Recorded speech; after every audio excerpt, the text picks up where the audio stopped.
За энэ Dark Fantasy Seinen гэдэг тийм ч алдартай биш underground гэж хэлж болохоор жанрын эцэг бол мэдээж Berserk. Энэ жанрын нэр хүнд алдарцуу ганцаараа үрч яваа Berserk-ийн ураг жоохон шалтгаан хөнгөлж үргэлцэж гисэн цөөхөн бөгөөд маш чанартай бүтээлүүдийн нэг бол харин Made in Abyss гэж хэлж байна.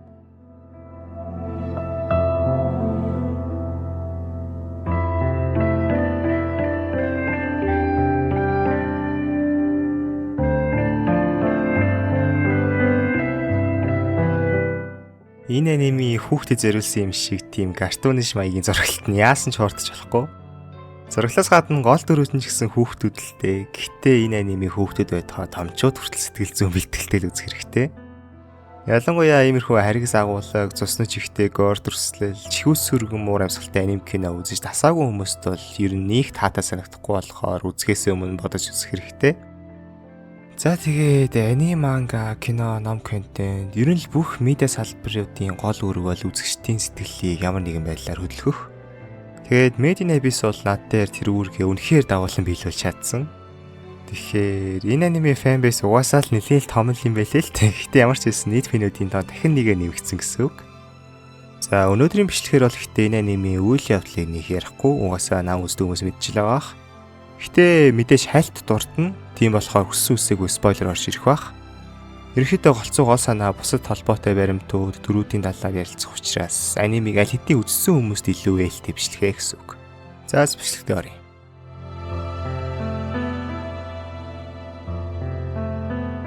За би Made in Abyss-ийг бүр анх гараад удааг байхад нь 17-18 онд үзчихсэн аахгүй юу? Үзчихсэн ч гэж ихний 2 ингийн үзээд хайжсэн. Тохоо үед бол надад ерөөс сонирхолтой санагдаагүй. Тэгээд энэ аниме өөрөө амар алдартай нэр хүндтэй болохоор бичлэгийн тулд дахин нэг удаа боломж олгож үзэхээр шийдсэн. Тэнгүүт яалтчгүй л эхний 3 анги бол угаасаа л өдөртэй л байсан байлээ л дээ. Чамд итгэдэг дуушлаарай 18 он гэж хаа. Угаасаа эхний 3 анги нь ерөөхдөө энэ плотынхоо сетап маягийн хэсэг байхгүй юу? Гэтэ бүхэл бүтэн 3 анги буюу цаг гаруй турш сетап явчих хашаа арай урт юм шиг те. Гэтэ яг хөө Made in Abyss ч өөрөө энэ гайхалтай үнэмшилтэй бөгөөд үзэсгэлэнтэй world building-аар нэлээд алдартай штэ. Тэгээд бодоод үзэнгүүт магадгүй тэр урдаа барьдаг дээд зэрэглэлийн world building-д энэ 3 уйтартай анги ачаалж бий болсон байж болно. Тийм болохоор энэ 3 ангиг дахиж дийслэхэ боллоо. Харин хэрв та над чиг төвчээргүй нэг цагийн турш сетап үзмээргүй байгаа бол би яс 1 минутанд очихаа ирээд өгье заяа. Нэг том хот байгаа. Хотынх нь голд хизээ үст мэддэхгүй маш том нүх байдаг.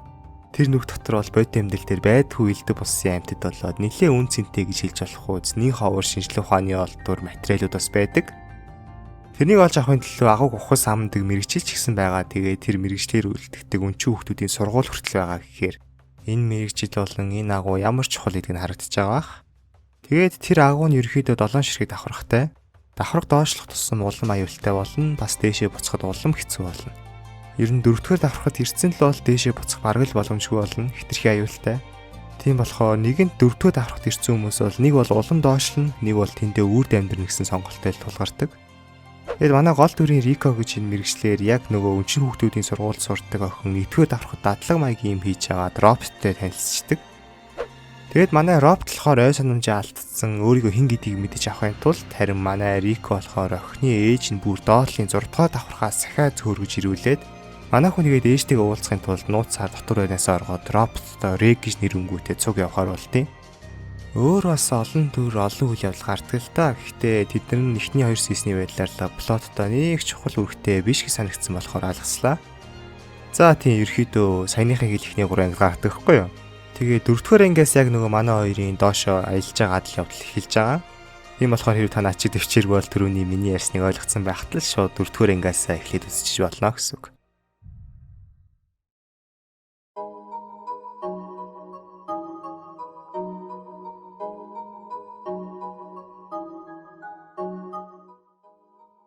За тэгээд харин Рико Рэг хоёрын адал явдал бол бүр үнэхээр чамин яасан ч гоё зурагтай, ямар ч гоё вайптай. Яг нэг тийм Ghibli-гийн аним кино шиг тийм үлгэрийн бөгөөд үзэсгэлэнтэй хэм маяг нь үнэхээр шийдвэрлэж чадчихсан.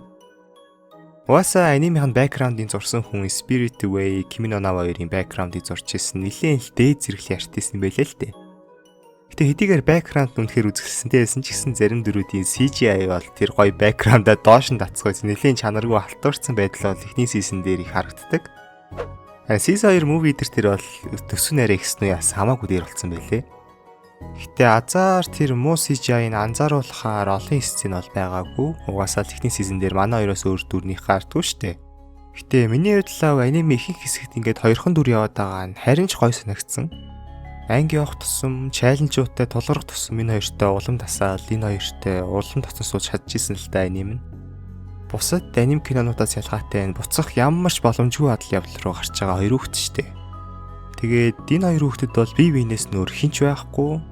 Тийм болохоор хоёулаа бие биенээ өөрөөсөө ч илүү хайлж халамжилж байгаа. Нэг л байхгүй болчих юм бол нөгөөх нь цааш аяллаа ганцаараа туулж чадхааргүй тийм гүнзгий холбоогоор баг нэгэн бие болтлоо хоорондоо холбогдсон хоёр төр байгаа штэ.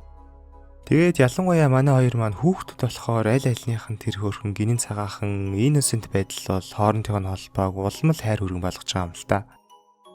Ер нь гэхдээ энэ аним дээр Рико хоёроос өөр Ромас баг гардгүй байхгүй юу? Тэр нь ч баг амар байсан. Энэ аним бол угаасаа Ромас аним биш, бас дөрөв дунд нь хүүхдүүд олон байдаг учраас тэгэл хүүхдүүдийг байн хооронд нь жавруулаад холбоо үүсгэх гээд ах чинь жоохон эвгүй штэ яаж ч бодсон. Тийм болохоор яг л энэ хоёр маань л яхад хангалттай юм шиг санагдсан надад л. Тэгээд энэ хоёрын харилцааг улам бат болгодог зүйл явдал нь нөгөө 10 дугаар ангид Рико гараа артуулаад тэр нь идээлээд тэгээд тайрхаас өөр аргагүй болдсон штэ. Яг энэ мөч бол надад үнэхээр хүчтэй сэтгэл хөдлөсөн. Made in Abyss гэсэн энэ аниме өмнөх ангиудаас нүүсэн тэр өөрхөн гэгээлэг үзэсгэлэнтэй вайбыг мартуулж 360 градус эргүүлж утгаар нь тийм dark зовлон шаналл зөхрөл болгосон. Нэгэсэндээ жинхэнэ нүрээ үзүүлсэн. Ер нь л аниме хамгийн том эргэлтийн цэг байсан. Манай хоёр бол 4-р давхрах тац зайлын буцах самгүй болцсон байгаа шүү дээ. Тэгээд түрүү хэлсэн шиг одоо бол бие биендээ хоёр биен л байгаа. Өөр хинч байхгүй. Аль нэг нь өгөх юм бол нөгөөх нь буцах самгүй тэгээд энэ тамшиг газар ганцаараа үрдүүлтэн. Яг энэ концептыг өмнөх ангиудад баг багаар мэдрүүлээд өөрөөр хэлбэл манай хоёр бие биенээ ямар их анхаардаг, ямар их халамжилдаг, баг нэг бүхэл болтлоо нэгдсэн хүмүүс гэдгийг ойлгуулж агаад баг багаар тэгээд одоо болохоор нэг нь өгөх гээд ойрхон байна гэдгийг харуулангууд үзчихэд үнэхээр шоконд орсон байх л та. Байж та эн чи одоо ийм дарк юм байлоо. Арай өгчихгүй байлгүй дээ. Рийг ямар нэг юм хийх байлгүй дээ гэл те. Гингүүт нөгөө Рийг нь бүр нүдэн дээр гар улан жижрээд яхаа мэдэхгүй сандраад уйлчих гээд бүр жинхэнэ утгаараа зөвхөрлө эдэмдүүлсэн байнгут үзэж байгаа миний хүртэл найдлага тасарч байгаа юм шиг мэдрэмж төрсөн аахгүй юу. Уг нь бол аним юм чинь 90% магадaltaй баг аврагдах нь тодорхой шүү дээ. Тэгсэн мөртлөө би баг анх удаа энэ хэсэгтэр би гол дүр юм чинь өгөхгүй байхаа гэж бодох сөхөөгүйгээр үнэхээр л хүчж байгаа юм биш үстэй гэсэн мэдрэмж өгсөн. Рикогийн гарыг тайрхаас өөр аргагүй болоод Рико тэгсэн чинь яс хатуу юм чинь тийм амархан тасрахгүй эхлээ чулуугаар ясыг хугалж агаад булчингаар нь тайр идэргэлтэй. Ийм амар юм байлуу. Бас эдгээр чинь хүүхдүүд штэ. Рик яхаа хэдэн настайг мэдхгүй ч гэсэн ой санамжаа алдсан бас сайн шидэр нь бол яалтчгүй хүүхэд. Энэ их хатуу даваа энэ их зовлон хоёр хүүхэд туулж ин гэхээр сэтгэл рүү улам хүчтэй л орж байгаа юм л та.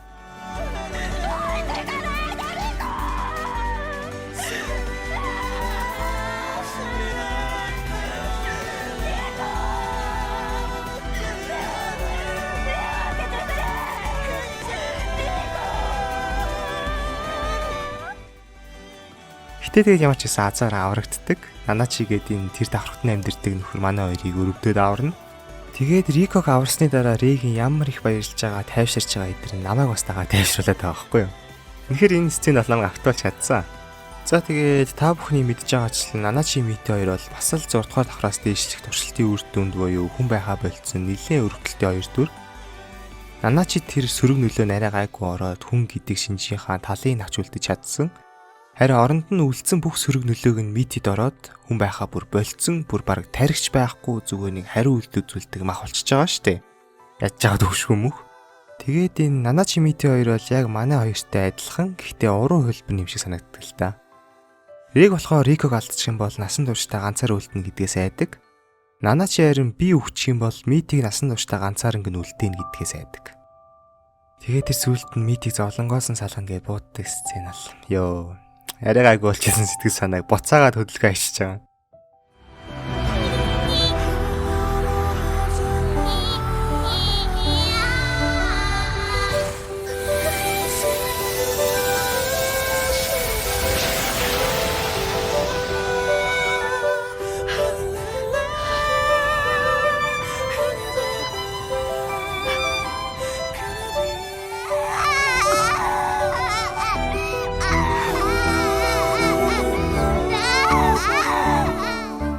Ядж байгаад мидийг харангууд яг нэг хар бараанд орсон сэтрээд байт юм л та яалтчгүй. Та нар ч гэсэн сэтэрсэн л баг.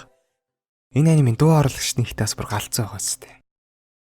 За тэгээ сизник дуусаад сис 2 руу орохоос өмнө заавал үзэх ёстой анимтайгаа холбоотой нэг мууви байгаа. Тэрийг үзсэн бас л өөлөх зүйлгүй ерөн чанараа хадгалж үлдсэн сайн бүтээлээс. Тэгээ тэр муувиний эсрэг талын дүр болох boundary-үүдийг энэ бичлэг дээрээ заавал ярихыг хүссэн. Үнэхээр тийм сайн бичсэн гэхээс илүүтэй айгүй онцгой өрмөс дүр байсан байхгүй юу? Ер нь бол өнчүү хүмүүсийг хуурч авчингуудаа туршилт хийдэг айгүй муухай ястаа ш тайларх юм бол бид үдийн мэдж байгаач Наначи Мити хоёр бол энэ нөхрийн туршилтаас үүссэн хохирогчд. Тэгээд энэ мууви дээр болохоор boundary-ийг илүү их мэдээд эхлэнгүүт бас муу хүн гэж хэлэхэд айгүй хэцүү болчихж байгаа. Манай хүн туршилтынхаа хүмүүсийг үнэхээр чин сэтгэлээс хайрсан байгаа байхгүй юу? Бүгдийнх нь нэрийг, бүгдийнх нь царайг ямар хүмүүстэй гэдгийг бүр яг таг сандаг. Жохон creepy юм шигтэй. Угаасаа тэр туршилтыг хийхийн тулд тэр хоёр хүнийхээ дунд чин сэтгэлийн хайр байх ёстой шүү дээ. Тэгээд boundary шинийг сайн мэдж байгаа болохоор Прушкаг жишээлбэл чин сэтгэлээсээ аавын хуваар хайрладаг. Тэрийг бол үнэхээр үүсэх аргагүй хуурамч хайр байсан бол туршилтанд бүтлэхүүтэй шүү дээ. Гэтэ мэдээж тэгээд ямар л хүн хайртай өхнөө дөрөв мөчлөөд идэрхтийн суглаад махан татчих болгоо чамдаамт хийх вдээ. Ингэнгүүт эцсийн дүндээ хамгийн зөв хариулт нь boundary-д бол хүн биш юм байна л гэсэн хариулт гарч ирж байгаа. Угаасаа өөрөө ч гэсэн хэлдэг манай хүн туршилтандаа өөрийгөө эхлээ золиослсон. Тэгээд тэр нь ганц өөрийнх нь биенч биш, өөрийнхөө толгойн дох humanity-г аль хэдийн орхисон гэдгийг хэлж исэн. Тэгэхээр boundary-ийн хайр бол хуурамч биш. Харин зүгээр л boundary-ийн хувьд хайр гэдэг зүйл огтхонч чухал зүйл биш гэсэн үг хүнээс ялгаатай. Зүгээр л яг нэг тийм машин шиг те энэ ажлыг гүйцэтгэхэд хамгийн зардал багтай, хамгийн ашигтай зам нь аль вэ гэдгийг хайж олоод тэгэл тэр замд нь таарсан humanity, moral, sympathy, empathy зэрэг бүгдийн юу ч юм шиг үл тоож байгаа байхгүй юу?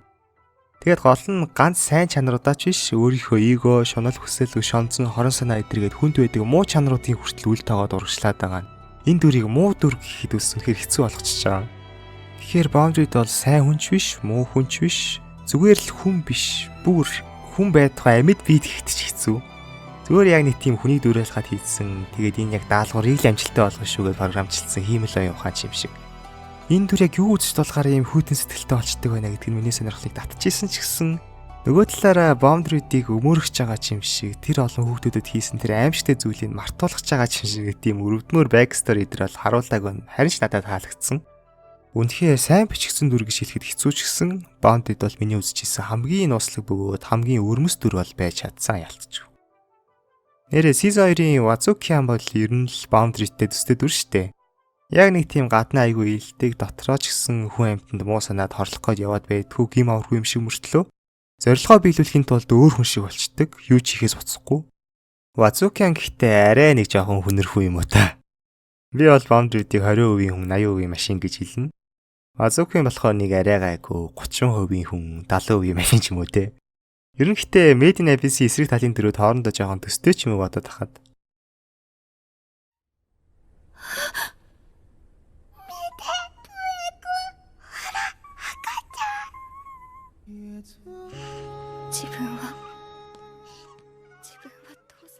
За, Season 2-ын тухайд бол ер нь бас чанараа алдаагүй шүү.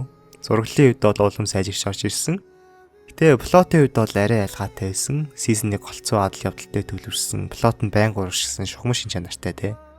Season 2 нь болохоор арай статик, арай суурин хамаг үйл явдал нь яг нэг л газар тохиолдоод байгаа. Тиймдээ ч арай олон дүр дээр төлөвлөсөн. Яг нь миний хувьд бол гэтээ Season 1-ний л таалагдсан. Гэхдээ Season 2-ыг муу гэхгүй Season 1-ээс бол хамаагүй том плоттой болж орж ирсэн байлээ. Тэгээ том плоттой болооч тэр world building-д бол бүр улам галзуу болж орж ирсэн юм шиг санагдсан. Тэр тосгоны 8 хийдэг балансчлуулдаг 4 метр, тосгоны хүмүүсийн хил бичиг гэдэр бол бүр яг л бод амьдрал дээр байж байгаа юм шиг мэдэн шүгж байгаа байхгүй юу? Нэг тийм хайр хариг дээр ижсэн юм шиг те. Тэгэхээр Season 2-ын world building бол Season 1-ээс илүү байсан. Бас нэг илүү зүйл нь гэх юм бол энэ Season дээр бүр Season 1-ээсээ илүү харгислал, зовлон шаналл, dark атмосфер өгч чадсан. Season 2 бол ер нь л байгаль гэдэг зүйл өөрөө ямар аимшигтай хатуу, ямар хэрцгий өршөөлгүй зүйл байд юм бэ гэдгийг харуулахыг хүссэн юм болов уу гэж би бодсон. Ер нь бол хин нэгэн амьдрчил байгаа бол тэрнийг амьд байлгахын төлөө хин нэг өвчл байгаа штэ. Байгаль ийм л зарчмаар ажилдаг. Тэгээд Ирюмиг зүгээр үржүүлгийн мал голгонгуудаа өдрө олон хүүхд төрүүлээ төрсөн хүүхдийн идэж амьд үлдэж байгаа тэрийд хэдийгээр жоохон экстримээр харуулж байгаа ч гэсэн том зургаар бол бид нар ч гэсэн яг тэгжил амьдэрдэг. Яг хав тэр Ирюмигийн хүүхдүүд бол угаасаа нэгэн тал төрөөд нэг л өдөр амьдрахаас хойш бусад амьд байгаа хүмүүсийн төлөө хоол олгож идчихэж байгаа Вазуканы санаан зөвлөлтөө. Гэтэ тэрийгээ тийм ямар ч гээлт мэдрэхгүйгээр те юу ч болоогүй юм шиг Ирюмигийн тэр их зовлон гүйлээ хашааж байгаа нь морал хүн ёсны үед ч гэсэн арай л асуудалтай юм л та. Гэтэл байгаль ийм л зарчмаар ажилтдаг дахиад хэлэхэд хэцүү ч гэсэн хүлээн зөвшөөрөхөөсөөр аргагүй. Тэгээд Фабта бол Ирюмигийн тэр их зовлон шаналл сонзонг тээж төрсэн хүүхэд штэ. Тэгээд сүүлд нь өшөөг аваад тосгоныхныг тэр өөрийнх нь ахан дүүсийг идэж амьд гарсан бүх хүмүүсийг хэрцгийгээр хөнөөгөөд өөрсдийг нь иддэг. Энд дэр бол кармаг харуулж байгаа ах. Тэгээд яг энэ дээр бол фэнүүд хоёр хуваагдсан л та. Зарим тал нь бол за угаасаа л тэр хүүхдүүдийг эцсийн эзээгүү тэр өдрөө өгч штэ. Тэглээс тэр ээж нь өржүүлэх юм болгосон хүүхдүүдийн өршөөлгүйгээр эцсийн эдэрт бол хитгэн хүмүүс л буруутай хахад тосгоныхныг бүгдийн тэгж хэрцгийгээр хүүстэнэрч байгаа нь яавч өмөрөх зүйл бишээ. Fucking лоликонод Фабта зүгээр хөөрхөн игдүүтэй болохоор л өмөрөөд байгаас шинэстэй бол жинхэнэ социопат. Энийний тэр харгислал хядлагыг яасан ч зөвтгөж болохгүй гэсэн тал байгаа бол нөгөө тал нь тэр ид ядчил Ирюмид яагаад хүүхдүүдийн идээд байгааг тайлбарлаад аргадчих болох л байсан. Тэгээд ч угаасаа 10 чүрээгүй жоохон хүүхдийг өржүүлэх юм бол олгонгуудаа өдөр болгон төрүүлсэн хүүхдийг булааж аваад идэнэ гэдэг чинь хангалттай факт оф зүйл. Ийм факт оф нүгэл хийчээд кармагаа идэх ёстой гэсэн тал бас байсан. Харин миний хувьд гэх юм бол Фабтагийн хийсэн үйлдэлийг яагаад ч зөвтгөж болохгүй. Нэгт тэр хядлагт нь тухайн үедээ яг юу идэж байгаач мэдэхгүй маш олон гимзэмгүй хүмүүс өртсөн шүү дээ. Хоёрт өршөө орсол бол яавч сайн зүйл авчрахгүй би энэний эсрэг байдаг зөвхөн. Яг уу ээжийнхээ зовлон дуусгах гээд байгаа нь бол ойлгож болохоор зүйл ч гэсэн зүгээр л өшөө авалтын төлөө ямар ч үр дүнгүй хэтлэх хийсэн нь буруу гэж бодож байна. Гэтэ Фабтагийн хийсэн үйлдэлийг л буруу гэж байгаа болохоос Фабтаг өөрийг нь бол нэг их үгүй ядаагүй. Цаашаа хөрхий тэгэл угаасаа л төрөхдөө тийм зорилгоор төрсөн шүү дээ. Ээж болон ах дүү нарынхаа тэр их зовлон шаналл тэр их зовлонгоо чөлөөлөх хүслийг Фабта өөртөө агуулж төрсөн болохоор ер нь өөрийгөө удирдах чадах байсан уу гэдэг ч бас том асуулт. Тиймээс энэ хэсэг бол үнэхээр факт оф дарк байж чадсан. Гэхдээ буруутан бол нэг их аймааргүй байна. Заавал буруутай гэх юм бол энэ харгас хэрцгий байгалийн зам гэдэг зүйлийг л үзье ядаж болох юм. Гэтэ одоо энэ хэрцгий замын ачаал амьдрал гэдэг зүйл үүсэж байгаасаа шаалтаж хэлээ дээ.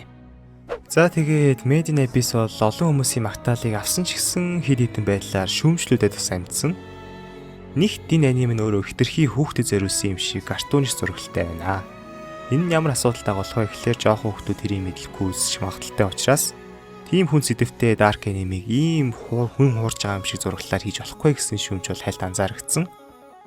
Харин хамгийн их анзаарэгдсэн шүүмж нь бол педофилия буюу энэ анимийн зохиолч зарим үзэгчид фэн байсан жоохон хүүхд сонирхдаг крипүүд учраас аним дээрээ дөрүүдийг тийм sexualize хийсэн сценүүд айгүй их гардаг гэж шүүмжилсэн. Энийг ихтэй өмөрсөн үүсгэсэн зарим фэнүүд болохоор sexualize хийсэн юм бол ерөөсөө байгаагүй. Угаасаа л хоёр жоохон хүүхд ертөнцтэй танилцахаар адал явал гарч байгаа аним юм чинь тийм бэлгийн боёжлтын илэрхийлсэн ганц хоёр хэсэг гарах нь ойлгомжтой. Угаасаа л амьдралд байдаг юм ерөөсөө creepy байдлаар ч гаргаагүй. Бас харин ч Рико Рэг хоёроос өөр хоорондоо жогорсон дүрч гараагүй байхад бас Рико Рэг хоёрын үед нэг удаа ч гэсэн бэлгийн харилцааны талаар гарах нь байтугай яриачгүй байхад ийм хөөрхөн гинэн цагаахан хоёр хүүхдийн ариу үерхлийг тийм талаас нь хараад байвал асуудал өөрт ч юм байна. Порногоо багсах гэсэн фэнүүд бол нэлээх байсан. Миний хувьд гэх юм бол яг хөө Рикогийн тэр Регийн бор шууны талаар ярьдаг жог Рэг Риког нүцгнэр нь харангуйтаа анх удаа хөвчөж үзэж байгаа эдрийг нь бол яг үнэхээр л бэлгийн бойжилт хүний амьдралд байдаг юм гэж тайлбарлаж болно л доо. Гэтэ бас тайлбарлаж болохооргүй плоттойгоо хамаагүй шахуу эвгүй хэсгүүд бол үнэхээр байсан шүү. Жишээ нь Сизо 2-т тэр Риког 0 руу орчод гарсан чинь сул төрийн 7 гээд байгаа хэсэг эдэр бол яг хөө тэр эрдэнэзэл харуулгачлаа байгаа ахaltaа гэхдээ тийм зүйлийг заавал харуулах шаардлага байсан үү те. Зүгээр нэг дүрээр нь яриулчих шол нь штэ. Иймэрхүү сони сценүүд нь үнэхээр зарим хүмүүсийн шүмжилсэн шиг зохиолч нь үнэхээр тэр эвгүй фетиш кинк идрээ санаатаагаар нууцаар оруулах гэж оролцсон уу? Эсвэл яг уу 40-оос дээш насны японочууд чинь ер нь л дэлхийгээс жоохон тусгаарлагдсан байдаг болохоор иймэрхүү педофилия талын асуудлууд нэлээд эмзэг нэлийн хүн чатантай орсон байгаа гэдгийг мэдлэхүү. Үнэхээр л ямар нэгэн даалт санаагүй өдөр тутмын амьдрал гэсэн талаас нь оруулсан ч бас байж болно л доо. Яг ямар санаатаагаар оруулсныг мэдэхгүй ч гэсэн үнэхээр яг тийм what the fuck сценүүд бол байх үед бол байсан. За тэгээд эцсийн эцэс дөрүүдийн хувьд гэх юм бол хамгийн таалагдсан хоёр дүр байгаа. Эхнийх нь түрүүн ярьсан Boundary-д. Эдгээр яг сайн бичигдсэн дүр гэж хэлэх ёстой юу үгүй юу гэдгийг мэдэхгүй ч гэсэн ямар ч байсан үнэхээр өвөрмөс дүр байж чадсан. Харин хоёр дахь нь надаа Рикогийн дүр үнэхээр таалагдсан.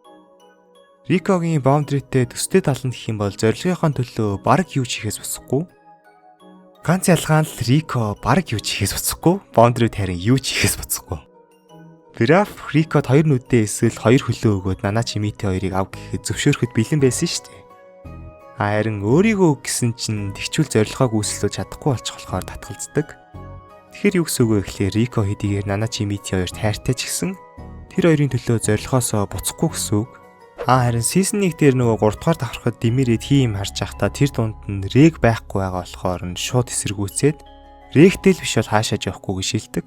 Тэгэхээр хэдийгээр зорилго нь найзуудаас нь хүртэл чухал ч гэсэн Рэгээс бол илүү чухал биш гэсэн үг.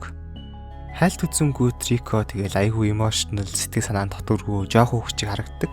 Гэхдээ яг үнэндээ бол маш улс суурьтай, сэтгэл хөдлөлөө удирдах чаддаг, өөрийнхөө хувьд юу үнцэнтэй вэ гэдээ маш сайн ойлгодог, тулсан үед хүн чийдвэр гаргахад бэлэн байдаг. Үнэхээр сэтгэл зүйн хувьд маш хүчтэй дүр байгаа байхгүй юу? Тэр нь хамгийн анх нөгөө 4-р давхархад үхгээ хөвтөж байхдаа миний ясыг хугалж агаад булчингийн манд гараар нь тасалчихаа гэж Рэгээс гуйж байгаагаас нь. За энэ дүрс зүгээр нэг гэсэн салан цацрагсан охин биш юм байна гэдгийг ойлгож авсан. Заац тэгээд Made in Abyss гэж нэг иймэрхүү аним байт юм байна. Эцсийн дүндээ бол мэдээж таалагдсан. Угаасаа таалагддаг бол имжлэг хийхгүй. Анх бол 2012 онд Gamma гэд вебкомикийн сайт дээр онлайн хэлбэрээр засагч ирсэн байлээ. Энэ Gamma-гийн сайт нь болохоор ерөнхийдөө нэлээ энгийн бос weird мангануудыг нийлдэг. Бараг манга индастри дундаа dark web юм аашаа. Тэгээ Shonen Jump бидэрлүү орох гэхээр хитрхи хүнд төвшний, сэрийн сэтгэлүүд рүү орох гэхээр зураглан жоох ачралтай болохоор Gamma л хүлийн зөвшөөрсөн байлээ тухайн үедээ. Gamma-д баярлаа. Made in Abyss бол үнэхээр л дээд түвшний гэмээр world building, гимгүү картоны зураглалаараа нүрээ нуусан сэтгэл имтрүүлэн түүх идрээр шинэлэг байж чадсан. За тийм тэгээд хэрв та анime манга болон вебтүүнийд сонирхолтой бол эсвэл зүгээр л намайг дэмждэг бол манай групп нэг дээрээ. За тэгээ баяа.